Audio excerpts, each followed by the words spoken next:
আজ ঘর গোছাতে গিয়ে এই ভেলভেট পেপার আর এই পুঁতি চুমকিগুলো খুঁজে পেলাম। কি করা যায় বলতো এগুলো দিয়ে? আমার বন্ধুদের জন্য তো অনেকগুলো রাখি লাগবে, রাখি বানিয়ে ফেলো।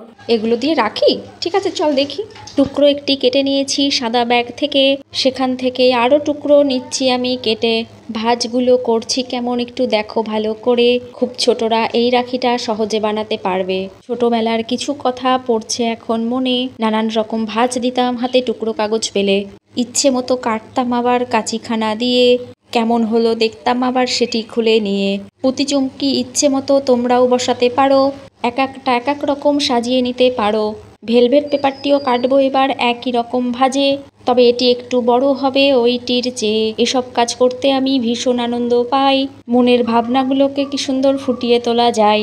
কত সহজেই হয়ে গেল দেখো তিনটে রাখি। ফিরে আসবো অন্য কিছু নিয়ে, আজ তবে আসি।